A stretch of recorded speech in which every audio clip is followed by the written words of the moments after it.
Hey guys, it's me, Elay. Today I'm going to talk about when I used to work at McDonald's. I really wanted to be there. It didn't have anything to do with a last resort job or anything like that. I really wanted to work at McDonald's. And to this day, I still do.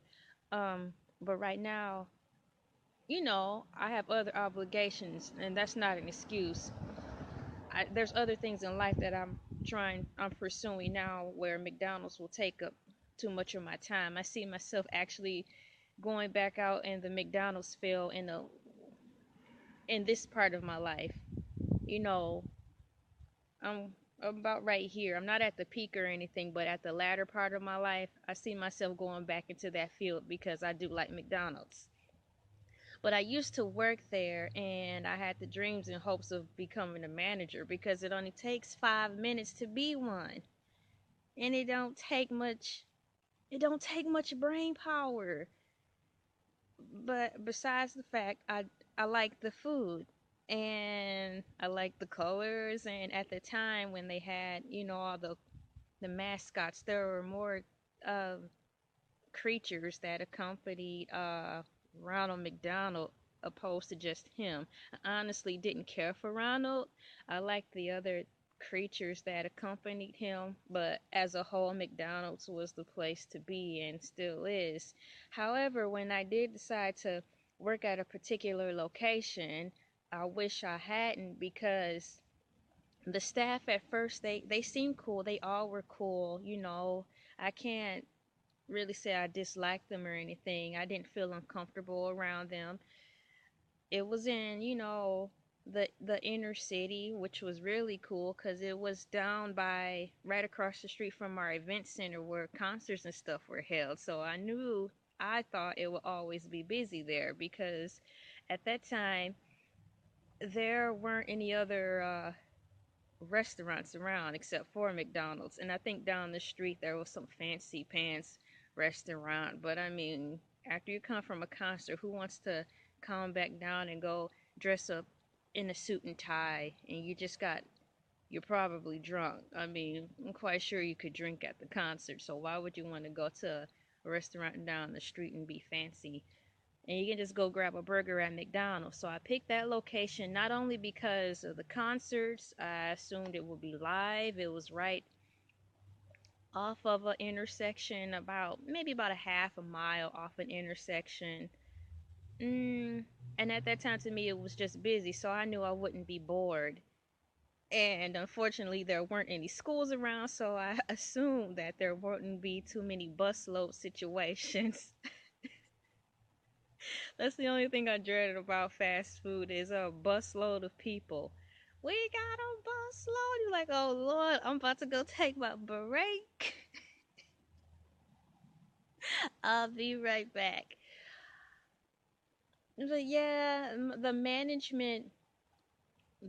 over the McDonald's, I assume he was really cool, but under him, that's where I had the issues. She was my trainer. She was nice, but unfortunately, she was very lazy when it came to training me because everything I was told from her to do, none of it at all pertained to real time when I had to get on the floor and be a cashier. Unfortunately, the program she had me training from on the computer software was more up to date than the equipment that we had to work with. And I was not expecting that because how can a McDonald's job be hard? It's not supposed to be. Not when it comes to the cash register. But unfortunately, I chose the McDonald's that was last on the list to either get on the chopping block. I didn't know, and also they didn't receive any upgrades, and I didn't know that because I thought, like, based on the outside of how the McDonald's was set up, some of them still had that old-fashioned look. I thought they were just trying to stick to the original format of McDonald's, which some were, like in other ritzy looking cities, and I understood that. But when it came to the upkeep of their equipment, I had no idea it was terrible. So when I got to the cash register, it wasn't a simple screen. It wasn't like press cheeseburger for a cheeseburger, press small fry for a small fry. We didn't have any pictures on there. What was on there were these icky codes. Now, I do love McDonald's and I frequent there all the time, but I always stuck to one thing, and I'm still kind of like that to this day. I would either get a cheeseburger Happy Meal, or at the time it was called a number two. I don't know if it's still called that now, where you get the two cheeseburgers and the fry. And that's usually what I would get. And occasionally I would get a shake. You know, so outside of all that, I really didn't know what the codes meant on the screen. Like the screen on the left side it was red and on the right side was green. And in my head, I think on each side there were maybe 30 buttons. On the left side there were 30 little buttons, and on the right side were 30 little buttons. So that's 60 little buttons that I had to remember, and they were all in 3 to 4 letter codes. Like a MMC was a McChicken, I thought, but that actually meant something else. And like a SM, of course that meant small, and so you had to look for fry. But even the abbreviation for fry was not fry. It was something else entirely stupid. So I'm like, how do you expect me to remember this? And why are you getting mad at me because I don't know 60 codings already? The training on the computer specifically said that when you go to McDonald's and become a cashier, all you will have to do is point and press the picture to the item that you want. Swipe, you know, that push to stuff, the stuff that common people have now in their houses that's hot now, touch point surfaces, that was already in the restaurants. So that really made the restaurant industry less messier when it came to placing orders. It made the job more accurate for the cook. But it was confusing for me because I didn't have anything like that. And they threw me under the bus basically. Well, the trainer lady threw me under the bus basically and telling me I was going too slow. Well, yeah, I'm going too slow because it's too much to remember. It's too much. I wasn't expecting that. So it really made me mad. And I didn't want to get her in trouble, because I did have questions to ask, and she was already telling me I was worrying too much. I'm like, well, I'm a new person. Aren't I supposed to ask questions, even though in your small mind this is just a basic job? You're supposed to take even a basic job serious, especially if you're new there. I don't care how simple you think it is. If you have a question at a job, you're supposed to ask. Why not? So I asked questions, and apparently it upset her little feeble mind when I had a pen and paper to take notes. I told her I was concerned because I did go to McDonald's, but I didn't know what all the codes meant. And she talked to me at that point like it's easy to pick up on. I'm like, yeah, it's easy to pick up on if you eat breakfast, lunch, and dinner here every day. And you're kind of large, so it's apparent you've been doing it since birth. That's when I got mad because I was serious about the job and I wanted to rank up the ladder. But I knew at that point it wasn't going to happen there because they didn't have any upgrades. And the few days I was there, I glanced in one of the manager's offices. Of course, it's messy, but I saw the lack of love for the job. I saw more play than seriousness.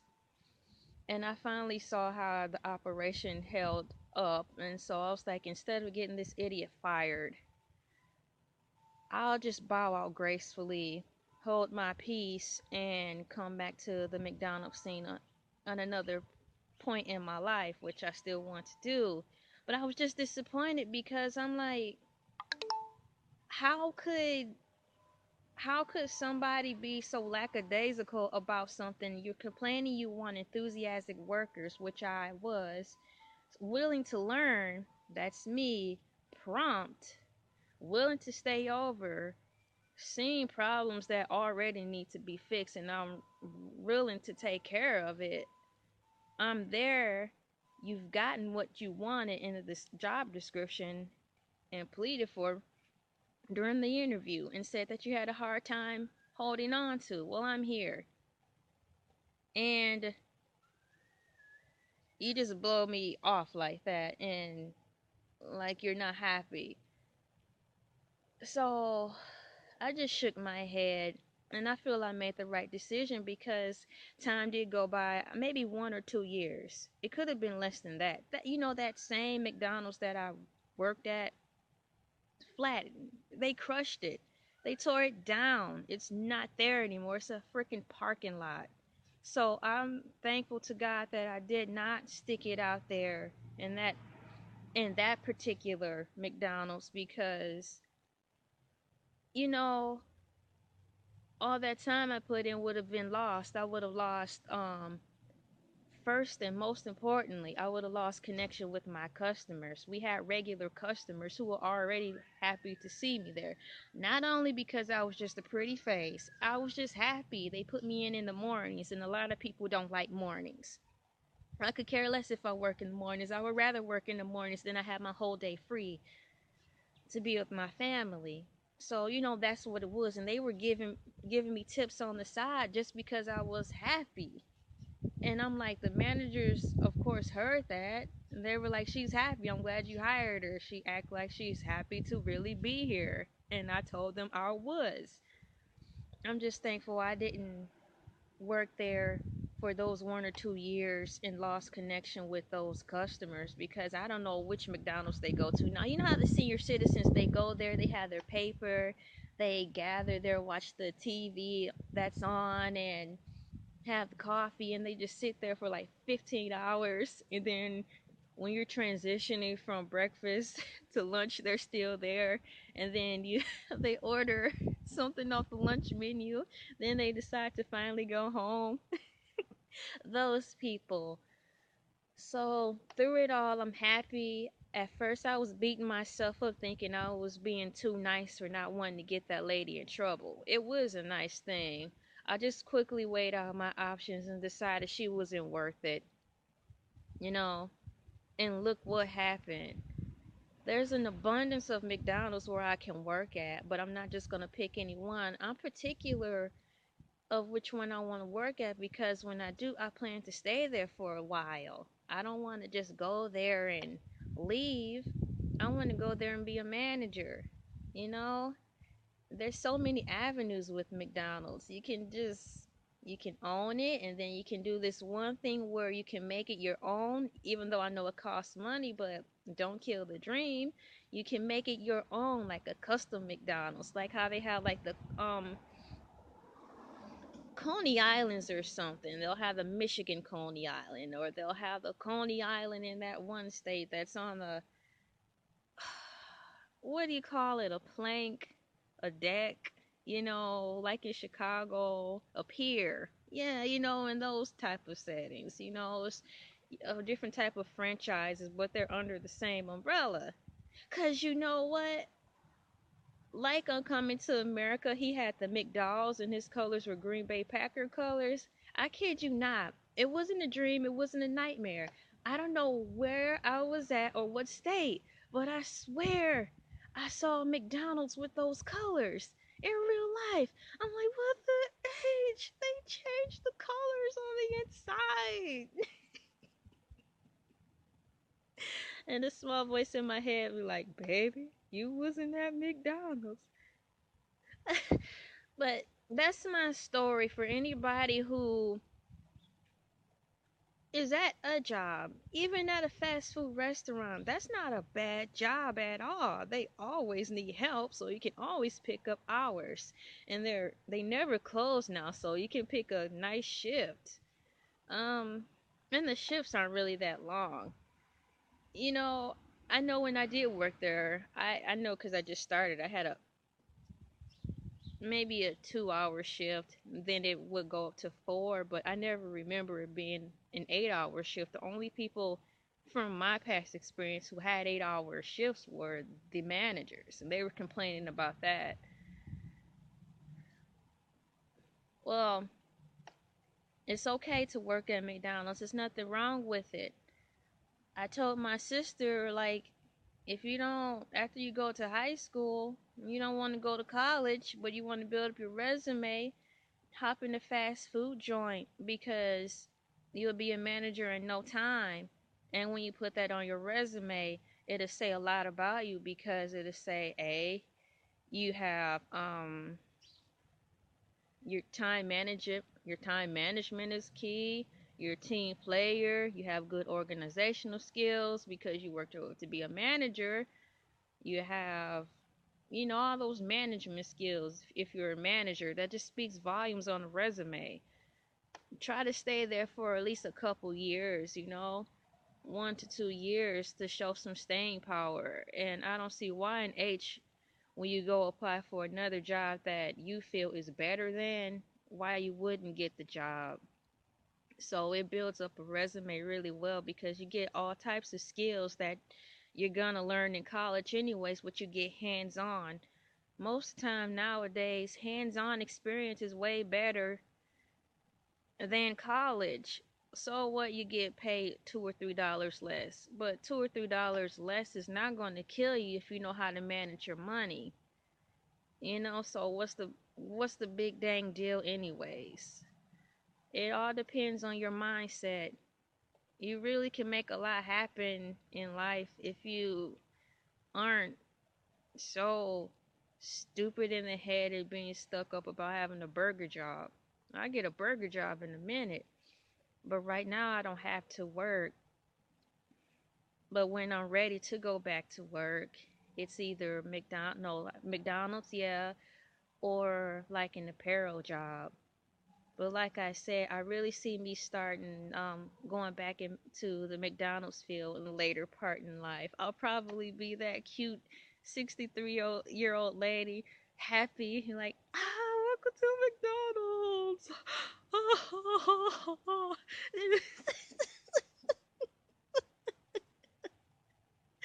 Cause I still want to be in apparel. I like that too. And I see myself being a little bit more aggressive in the apparel because, it's like fashion and stuff. But as of now, that's all I do have to say about my McDonald's experience. I'm glad I did have the opportunity to go, and that poor trainer didn't squish my spirits. I still want to do it. And that's what I was going to say.